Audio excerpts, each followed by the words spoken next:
والله الواحد وهو يعني كان بيفكّر يعمل السلسلة ديّة، مش عارف يبتدي منين ويجيب مواضيع إيه، لحد ما جالي الشجاعة إني أتكلّم في الموضوع دوّة بعد تقريبًا مرور كام، لو حسبناها مثلًا تقريبًا 11 سَنة، 12 سَنة من بعد الحادث اللي حصل. أهلًا بيكم في فيديو جديد من السلسلة اللي هي اعرف عني، أنا مش عارف هي دي هاحطها في اعرف عني والّا هاحطها في سلسلة إيه بالضبط، المهم اللي هي والّا حواديت الجمعة، المهم كل سنة وأنتم طيبين، إحنا ليلة النصف من شعبان، ويعني بمناسبة خلاص رمضان هانت، كل سنة وأنتم طيبين جميعًا، وربنا يجعلها أيام مفترجة علينا جميعًا إن شاء الله، ويكرمنا كده ويوفقنا. طيب أنا بُصّوا هاحكي معاكم، أنا كنت عايز أعمل أساسًا فيديو بتاع مسيرتي الكروية، بس ده هنخلّوه بعدين، مثلًا ممكن نخلّوه بمناسبة حاجة، لإن أنا لسه بافكّر أعمله بكاميرا وأنا عندي شوية تيشيرتات من مسيرتي الرياضية ديّة هاعرضها لكم وأتكلّم مثلًا عن قصة كل تيشيرت فيهم، على حسب ما أنا فاكر يعني. طيب موقِف النهارده زي ما أنت شايف من العنوان يعني موقِف صعب جدًا، مش أي حد يتعرّض له. خصوصًا إن الفترة اللي حصل فيها الموضوع دوّة، كانت فترة انفلات أمني كبير، وكانت فترة الدنيا فيها كانت مقلوبة، وأنا أصلًا واحد ما ليش في سياسة، ما ليش في أي حاجة، كنت يا دوبك خارج أتمشى، فحصل معايا هذا الموقف اللطيف يعني مش عارف أقول إيه عنه والله. مش عارف أبتدي منين. طيب الفترة ديّة كانت طبعًا فترة ما بعد ثورة 25 يناير 2011 مش فاكر كان التاريخ كام بالضبط، يعني قُل مثلًا في 2012 والّا حاجة أو المهم لمّا كان في انفلات أمني وكانت الناس مش عارفة أساسًا لجان شعبية وهذا الكلام. في فترة تقريبًا كنا خلّصنا درس، أنا متعوّد صحابي كانوا بياخدوا عندي درس، مش فاكر كانت فترة كنا مخلّصين درس والّا كانوا أصحابي جايين لي كده يعني بالحُب. أنا فاكر إن هو كان يوم بالليل، يعني على الساعة 21:00 والّا حاجة مش فاكر، أصحابي قالوا لي: "تعالَ نخرج نتمشى على البحر شوية." تمام؟ وباعتبار إن أنا يعني ساكن قريب من البحر، ما تمام، خدت معايا التليفون، ما خدتش معايا تقريبًا فلوس، أنا كنت خارج أتمشى، وحتى نزلت تقريبًا بهدوم البيت، يعني يا دوبك لبست الكوتشي وبنطلون خروج، وسِبت التيشيرت اللي أنا كنت لابسه لإنه كان تقيل، كانت الدنيا ساقعة شوية فكنت لابسه. فنزلنا بقى على كده تمام، بغض النظر رحنا اتمشينا شوية على البحر، وكان في نادي قوات مسلحة إحنا كنا جنبه ناحية البحر تمام. كنا قاعدين بنتمشى عادي وبنتكلم، كان معايا 2 صحابي تمام، هُم حبايبي جدًا، وهُم أكيد لو شافوا الفيديو دوّة هُم عارفين الموقف اللي أنا باتكلم فيه ده.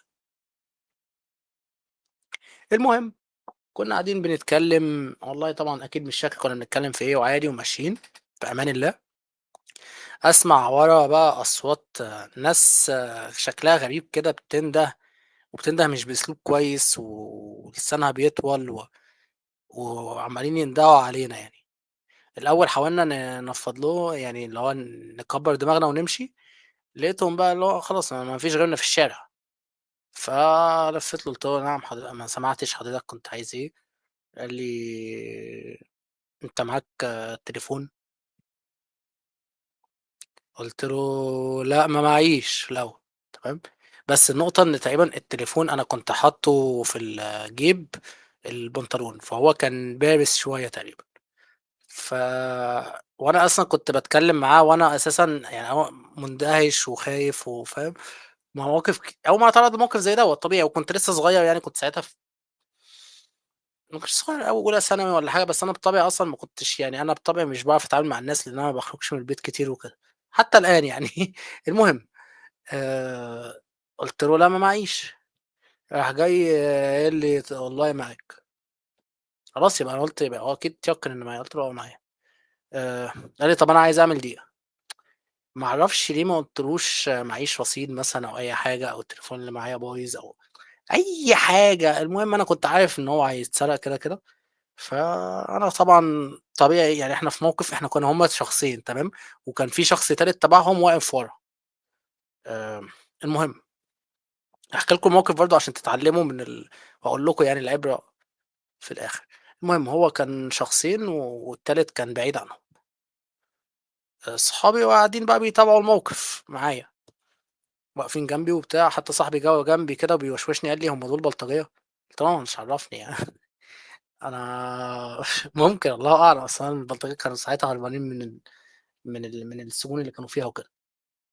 المهم خرّجت له طبعًا التليفون وبصّيت عليه بصّة وداع كده، بس يعني أنا كان في بالي أصلًا هو ما كانش معاهم حاجة في إيديهم، الله أعلم بقى كان معاهم حاجة في جيوبهم والّا لأ، بس هو يعني اللي هم كام كلمة كده على كام شخطة، أنا أصلًا بطبعي يعني خلاص كده أنا سلِّمت، خدوا اللي أنتم عايزينه المهم سيبوني حي.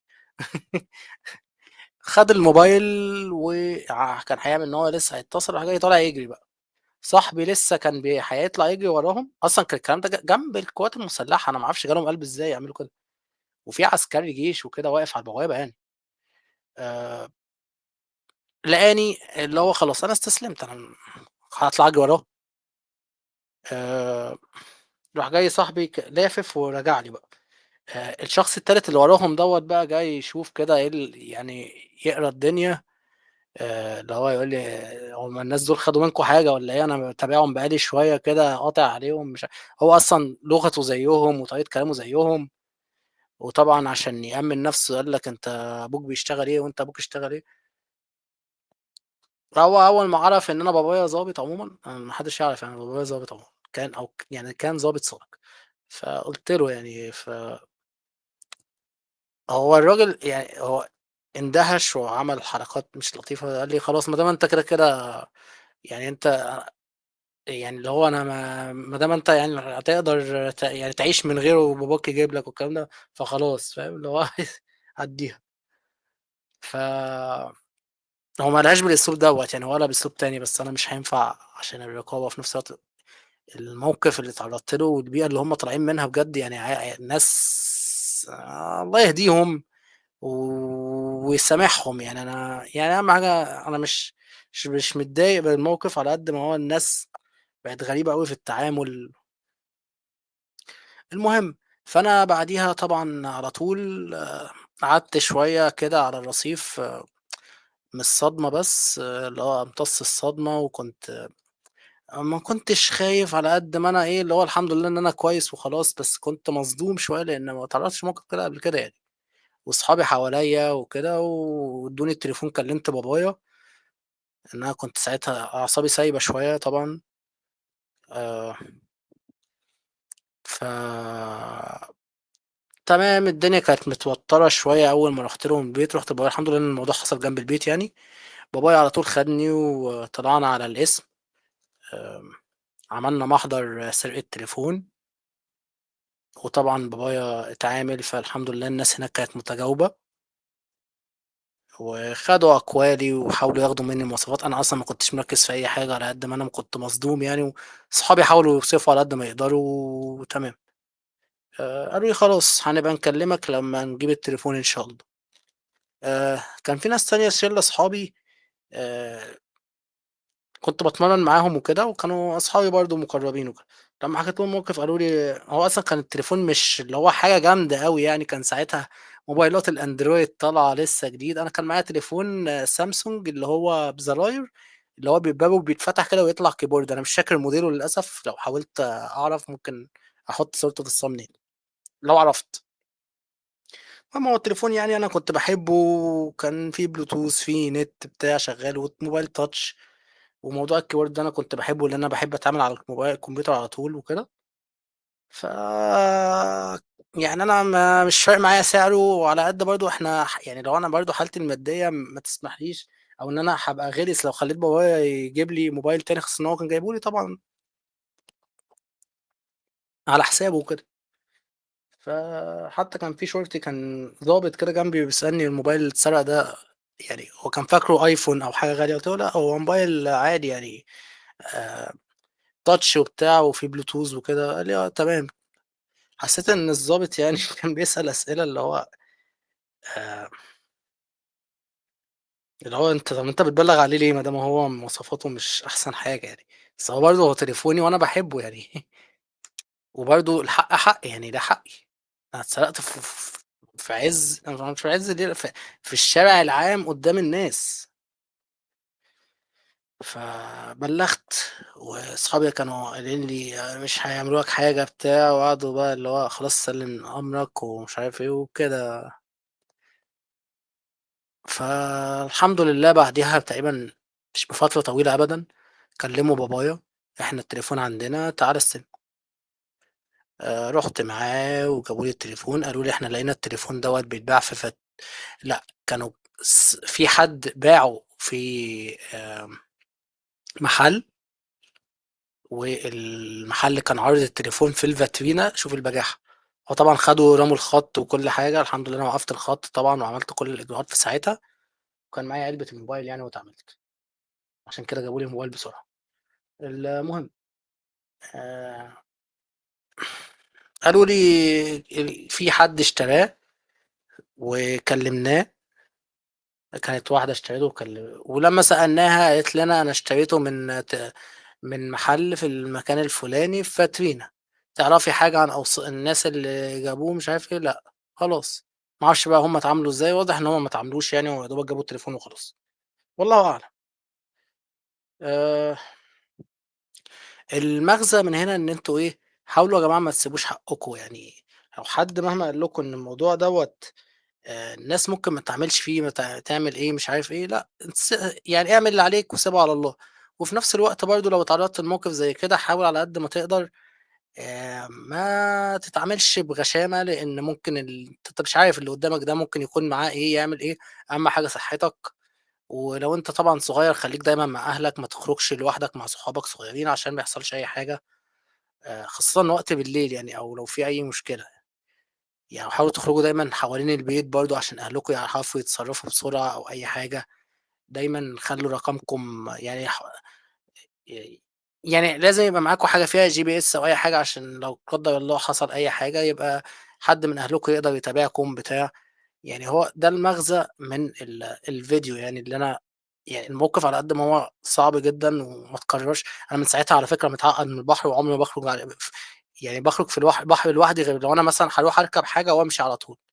غير كده أنا ما باخرجش أتمشى على البحر لوحدي أبدًا، من ساعة الموقف دوّة على فكرة يعني. شوف أنا عندي كام سنة دلوقتي، لكن الموضوع فعلًا ممكن يتسبب في عقد نفسية. آآ، يعني ربنا يسترها علينا جميعًا وعليكم، والحمد لله إن أنا كويس. الضابط حتى قالوا لي: "أهم حاجة إن أنت كويس يا ابني، ما حدش ضربك بحاجة، ما حدش". الله أعلم كان معاهم إيه في جيوبهم والّا مخبيين إيه، لإن هُم فعلًا كان أسلوبهم كلامهم يعني كل كلامهم مليان قلة أدب وأسلوب مش كويس في الكلام ولا التعامل معاك، حتى لو أنت أصلًا بتكلمه بكل احترام وبكل ذوق. آآ، ممكن يكونوا أساسًا الله أعلم في حاجة في دماغهم، طالبين حاجة، الله أعلم. فأنت مش عارف اللي قدامك ده ممكن يتعامل معاك إزاي، إلا بقى لو أنت يعني حاول برضه تتعلم حاجة تعرف تدافع بيها عن نفسك، ما تبقاش كده أعزل. وفي نفس الوقت برضه ما تتغشِّمش، يعني لو أنت ماشي أنا أعرف أتعامل مع الناس وكده، بس طب ما هو الحد ده ممكن يبقى يخبطني بحاجة، يعمل حاجة، ولو أنا حد صغير فاهمين؟ يعني حاولوا برضه تشوفوا الرياضة أو أي حاجة تتعلموا بيها تدافعوا بيها عن نفسكم مش أكتر، عشان تدافعوا بيها عن نفسكم، مش عشان تتهوروا أو تبلطجوا بيها على الناس. ده المغزى من الحكاية والحدوتة بتاعة النهارده. حدوتة غريبة ممكن تصدم ناس كتير أصلًا، لإن أنا ما حكيتش الموقف دوّة قبل كده لحد في حياتي غير صحابي اللي حضروا معايا الموقف دوّة، وصحابي اللي كانوا معايا في التمرين، وأهلي طبعًا.